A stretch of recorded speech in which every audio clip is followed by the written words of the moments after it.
ಎಲ್ಲ ಆತ್ಮೀಯರೇ, ನಾನು MK ಭಟ್ ಯಡಳ್ಳಿ, ಹಾಸನಗಿ ಗ್ರಾಮ ಪಂಚಾಯತ್ ಸದಸ್ಯನಾಗಿ ನಾಗರಿಕರ ಸೇವೆ ಮಾಡ್ತಾ ಇದ್ದೇನೆ. ನಮ್ಮ ಊರಿನಲ್ಲಿ 1969ನೇ ಇಸ್ವಿಯಲ್ಲಿ ವಿದ್ಯುತ್ ಸಂಪರ್ಕವನ್ನು ಏರ್ಪಡಿಸಲಾಗಿತ್ತು. ಸೊ ಅವತ್ತಿನ ದಿವಸ ಏನು ತಂತಿಯನ್ನು ಹಾಕಿ ನಮಗೆ ವಿದ್ಯುತ್ ಸಂಪರ್ಕವನ್ನು ನೀಡಿದ್ದಾರೋ ಇವತ್ತಿನವರೆಗೂ ಕೂಡ ಅದೇ ತಂತಿ ಇದೆ.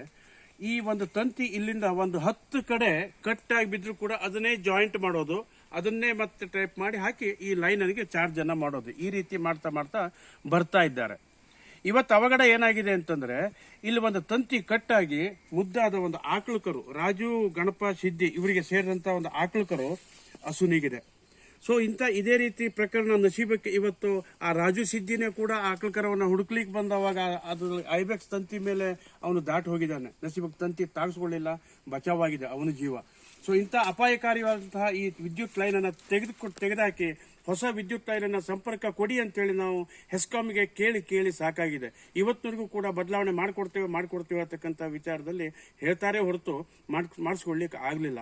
ಸೊ ಈ ನಿಟ್ಟಿನೊಳಗೆ ನಾವೆಲ್ಲರೂ ಕೂಡ ಹೋರಾಟ ಮಾಡ್ಕೋಬೇಕು. ಈ ನಮ್ಮ ವಿದ್ಯುತ್ ಲೈನ್, ಹಳೆ ವಿದ್ಯುತ್ ತಂತಿಗಳನ್ನ ಬದಲಾವಣೆ ಮಾಡಲಿಕ್ಕೆ ನಾವೆಲ್ಲರೂ ಒಕ್ಕಟ್ಟಾಗಿ ಹೋರಾಟ ಮಾಡ್ಕೋಬೇಕು. ಇಲ್ಲಾಂದ್ರೆ ಈ ರೀತಿಯ ಅವಘಡಗಳನ್ನು ನಾವೆಲ್ಲರೂ ಅನುಭವಿಸಬೇಕಾಗ್ತದೆ ಹೇಳ್ತಕ್ಕಂಥ ವಿಚಾರವನ್ನ ತಮ್ಮ ಎದುರಿಗೆ ಹೇಳ್ತಾ ಇದ್ದೇನೆ.